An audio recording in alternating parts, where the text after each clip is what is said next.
Morning, Bones. Morning, Padre. What an eventful weekend for the LDS Church. Yeah. First on Excuse, Saturday evening, their yeah. prophet Russell M. Nelson passes away at 101 years old.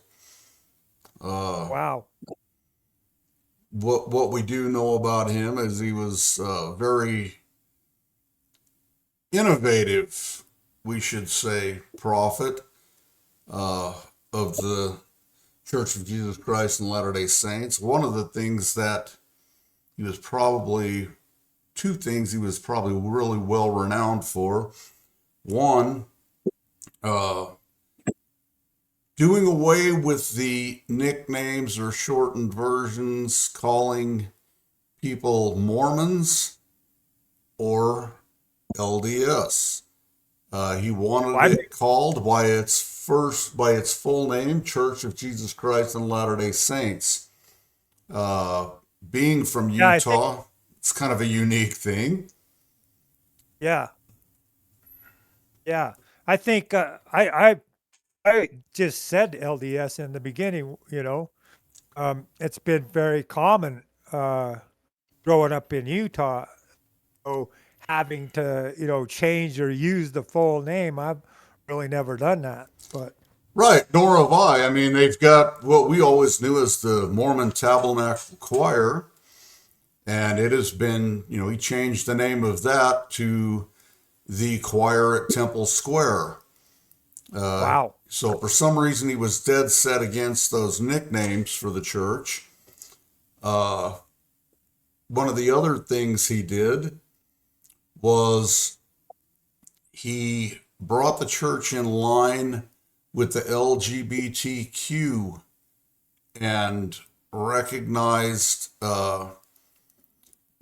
gay and lesbian marriage, where before he had vehemently fought against that, saying it was against the religion, against the Bible, and would not allow children of same sex couples to hold any position in the church. He later flipped on that and allowed that in line with the new government or laws on marriage. Yeah, So, it was probably a divine intervention that caused all that. right, right. And so he did that and had introduced sleeveless garments. For those of you not from Utah or familiar with the faith, garments are a protective clothing, white silky type clothing that they will wear underneath their clothes at all times. Uh, he brought in the option for sleeveless garments. He also founded a medical school in Utah at Provo's BYU. He was a world renowned heart surgeon. Uh, he did a lot of innovative things.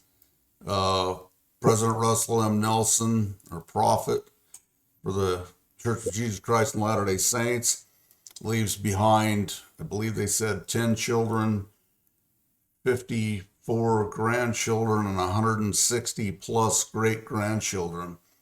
He was very What a attached to his family, made time for every one of them, even at his late age of 101 years old. When he saw the great grandchildren, would call them by name. He knew them all and loved them all and spent time with them all. His family was very important. So, uh, I'm sure the man did a lot of good for the world. I can't say that he didn't. there's no doubt about that, and I'm sure he'll be greatly missed by those of that faith.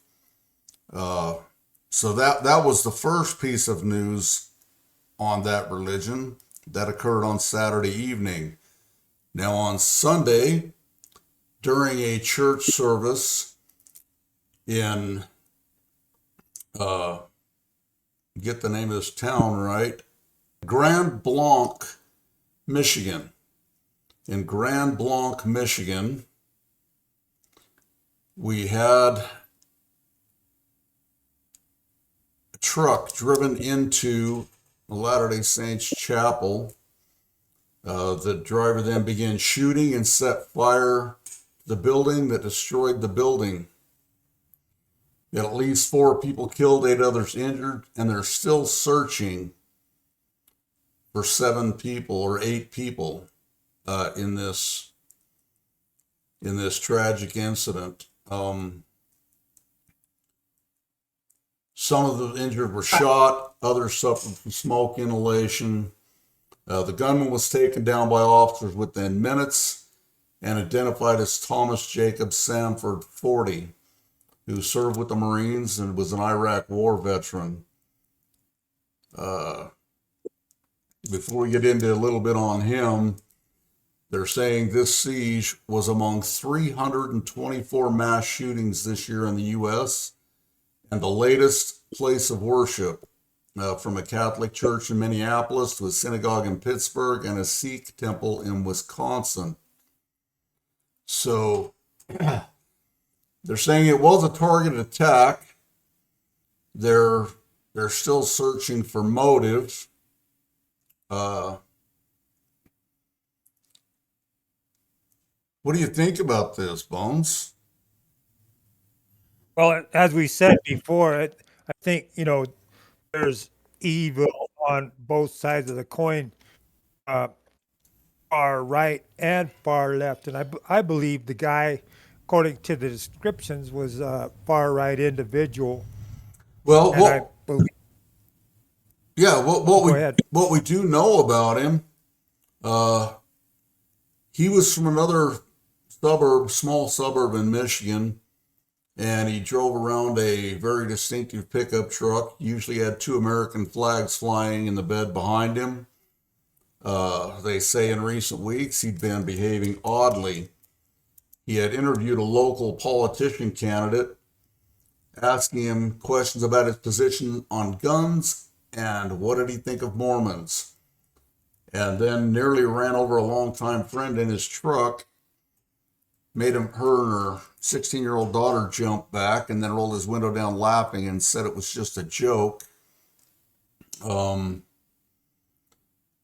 He was 40 years old. He crashed his truck to the front of the Church of Jesus Christ of Latter-day Saints in Grand Blanc before shooting at congregants with an assault rifle and then setting the building on fire. So Yeah, he used accelerant from what I understand on the news this morning. yeah, they're saying they were some modified IEDs that were found in there, probably homemade type Yeah, things. a lot of people got trapped inside uh, with the fire, which led to the missing people. But as they dig through it, I'm pretty sure they'll find more catastrophes in there. You know. Yeah, well, like I said, they're still searching for some missing. A lot of the local residents from the small suburb he was from, again, they said you couldn't miss his truck, 2 American flags, and sometimes he'd switch one of his flags out for a fuck Biden flag. He was an Iraq War veteran and an outdoorsman. He was a hunter. He was from the small suburb of Burton, Michigan. Uh, we don't know a lot about the guy, but we do know, and of course, this is part of what's coming out in the news, is a Google Street View photo from June of 2025, shows a Trump-Vance campaign sign on his home fence. And there's a social media photo from 2019 showing him wearing a Trump shirt. Yeah, So this guy, although he was a registered voter, they say he did not have anything party listed, but it's pretty apparent which side he was on, and people are definitely well, saying this guy had an issue with the LDS Church and was very yeah. vocal about it. What I was going to get at, I'm pretty sure he was pretty far right, and probably had some mental distress. Um, don't know a lot about him. I'm just speculating on what is being presented. But that doesn't mean everybody that voted for Trump or liked Trump and Van is this radical, you know? Right. Well, and this guy, you talk about the emotional distress. He was raising a son that had been diagnosed with a rare genetic condition, and the medical bills had drained his finances. Uh, so there was a lot of stress in his life that way. But he was very open about his hatred for the Church of Jesus Christ and Latter-day Saints for some reason. So definitely they're looking at it as a targeted attack. Why he chose this church or chapel in another town, we can only guess. We know family and friends are cooperating with the investigation. ATF is involved in it.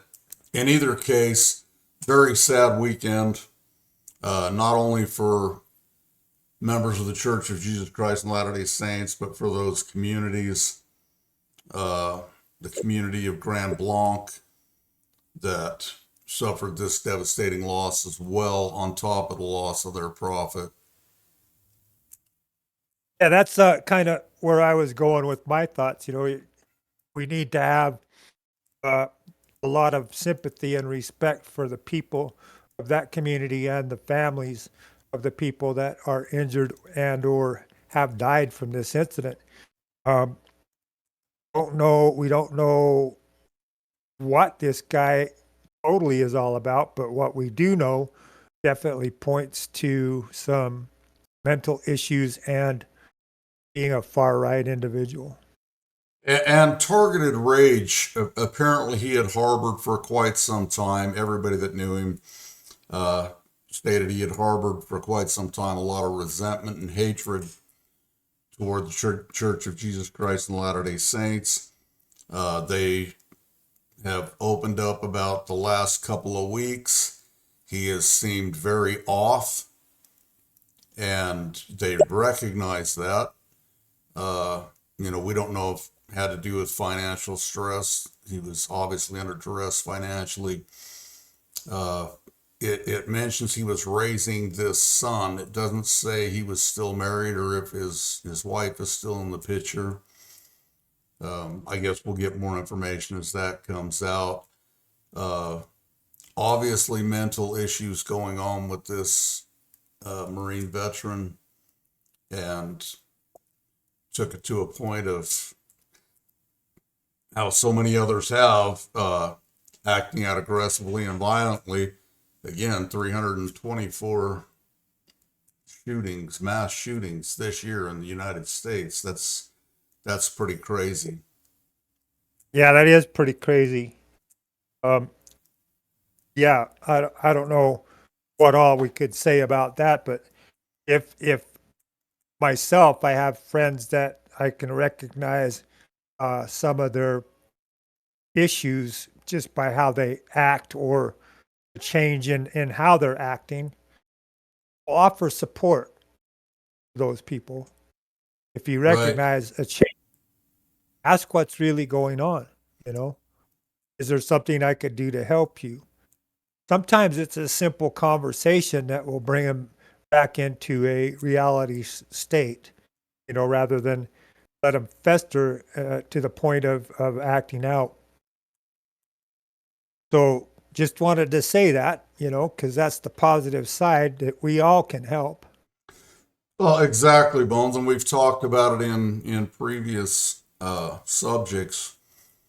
When you recognize changes in those around you, uh, don't remain silent. Talk to them. Try to find out what's going on. Try to get them the help they need if you can't provide it. Uh, I don't know as it would have prevented this incident. It sounds to me like this guy was pretty far gone, and it was being recognized by those around him that he was pretty far gone. So, but Yeah, but the attempt to speak to them and try to find out what's on their mind. Maybe he would have mentioned to somebody that he was thinking about doing something like this, and they could have made a report, and perhaps it could have been prevented. Uh, we'll never know now, but oftentimes, if you notice those changes in behavior and you get those discussions opened up, you'll find out a lot more than you think. Everybody's so bottled up in their selves nowadays, like texting to a person inside the same room when you could have an open conversation, you know, those kind of things have led to this quiet sub what would you call it? You know, where they suppress Right. emotions, huddle them up inside, and you don't know what the person is thinking or doing. And when they're really quiet, that could be a problem also, you know. So Oh, exactly. You've in today's day and age, with all the modern technology, like you stated, we have really lost the ability to openly communicate with others. There are a lot of reasons. One is the technology, and texting has become very popular versus picking up the phone and giving somebody a call, driving over to their house and talking to them, sitting down and having a cup of coffee. Uh, those days are behind us for a lot of these younger generations. And the second thing that's happening with all of the dissension going on in the country and in the world today, people are afraid to express their opinions or have hard talks or emotional talks or talks about political issues for fear of getting that person angry at them. People have lost the ability to communicate openly and have talks civilly about issues. Uh, a mere question of, well, why do you think that, can lead to disaster because people don't want to look you in the eye and answer that question. They want to hide behind the screen and become internet warriors, text warriors. Uh, there's no threat there. I know when I was growing up, and when you were growing up, we didn't have this capability. And if you wanted to say something, you said it. And if somebody didn't like it, you probably got punched in the mouth. yep, Um, and then it was over. Uh, Nowadays, people sit behind a screen and become warriors and threaten and do, hack your internet, swat your house. They'll do these kind of things rather than sit down and have a conversation. So that's made it difficult, I guess, for people to open up and actually talk to another individual, especially if they recognize they're having problems. They shy away from them and hide from them and sit back and watch and don't say anything. Folks, if you see something, say something, for Christ's sake. exactly. You know, that's kind of the basis of how Padre and I started having these conversations, not wanting to turn it political, but it's so involved now and it's so infiltrated into everything uh, that we had to start talking about political. But we also want people to reach out. If you have no other place to reach out, we're here. You know, uh, Exactly.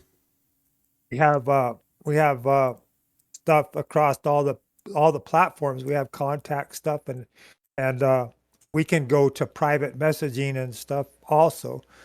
But I can't tell you how we could keep your opinion or whatever private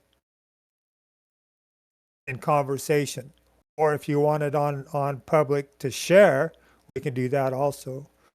Exactly. We would love any opposing views, anything anybody needs help with. Both of us are open to listening, and my mind can be changed with a reasonable with a reasonable position in opposition.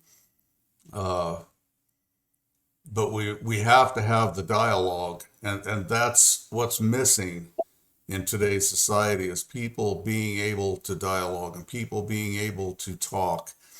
Right. If you can't approach them physically and talk to them, the friendships nowadays, a friendship is somebody that's clicked like and accepted your friendship on Facebook. People have thousands of followers and they have never met any of these people. But boy, I've got 800 friends that tell me happy birthday on Facebook. Uh, what? I don't get it. And then if you don't like somebody, the biggest insult is to unfriend and block them. Ooh, they're probably not even going to know it. And it makes it real safe to do that. And then, of course, you're in your feed talking about, I had to unfriend this person because we had a disagreement. Uh, Right. it,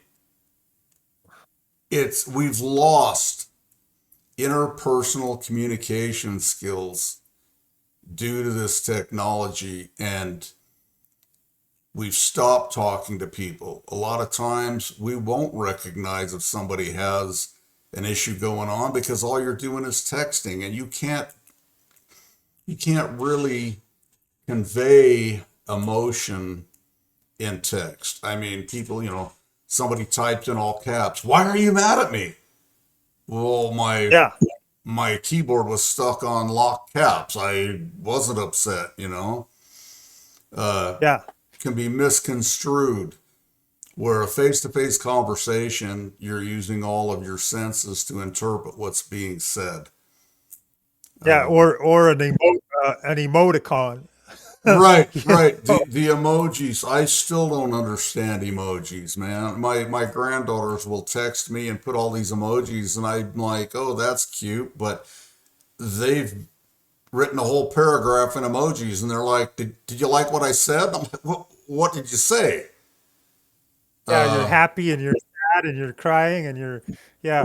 yeah, Um, all these things going on. If I talked to somebody um, in a psychoanalysis, whatever, and I was all of those things, they would think I was crazy.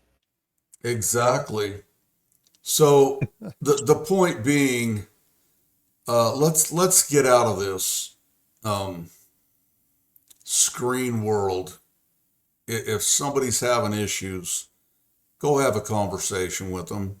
Yeah, there's a risk. There's a risk you're going to be shut down. There's a risk the person's going to yell at you, but it's worth the risk, and it will develop a true friendship and a true bond that you can actually sit down and have conversations with somebody and help them through some of these issues. In this case, okay, I understand you don't like the religion, but there are a lot of good people within that religion that have never done anything to you. Why Right. are you going to attack a huge group of men, women, and children because you don't like the politics of the leadership? It makes no sense to me. These are senseless acts of violence. They serve no Yeah. purpose. They accomplish nothing. Nope. It just reinforces the fact that there are individuals that need help out there. That's what it reinforces. Um, if I don't like something that's going on, I try to do something about it, but I approach it in a different format. If it's Right. political, and I will talk to my congressman or whatever through email. If it's religion, everybody has a right to their own religion in the U.S. It's Mm-hmm. freedom. One of the freedoms that are given to the people of America. The people of the United States wrote those freedoms, and we should protect them. We should protect their rights, not go out and shoot people, you know? Well, right. And I mean, I don't know what you hope to accomplish by something like this. Uh, Church of Jesus Christ and Latter-day Saints is worldwide. They're a huge, one of the major religions in the world. You're not Yeah, going to change their views. You're not going to change people believing and being strong followers and believers in that religion. Uh, what are you hoping to accomplish? I guess that's part of the mental illness side of it, is thinking you're going to make a change by doing something like that. And it, happen. It just makes it stronger. You know, it makes their exactly, stronger. So, uh, yeah. That being said, you know, it's like look what happened with Charlie Kirk and his movement. You know, right, uh, so you do those things, you're just going to enhance the strength of that situation, the strength of the people that were attacked by whoever. You know. right. You're going to bring them closer together. You're going to strengthen their position because you have given it more validity. Uh, Again, these senseless shootings. So, from Padre Havoc and Bones, who want to reach out and offer our condolences to the people of Grand Blanc, Michigan, uh, on their tragic loss, and to the religion of the Church of Jesus Christ of Latter-day Saints for the loss of their prophet. I know that they'll move on. I know that they'll continue, and God bless them. Yeah, I will reiterate on that a little bit. The church itself, from its beginning, went through ridicule and all kinds of opposition all the way up to today. The church is still here, so there has to be some conviction in the religion. Um, Hats off to the Church of Latter-day Saints and their followers. And I hope the people in Michigan and the victims' families can move on, move forward from here in a positive manner, and help them out, help people out. Stay positive, everybody.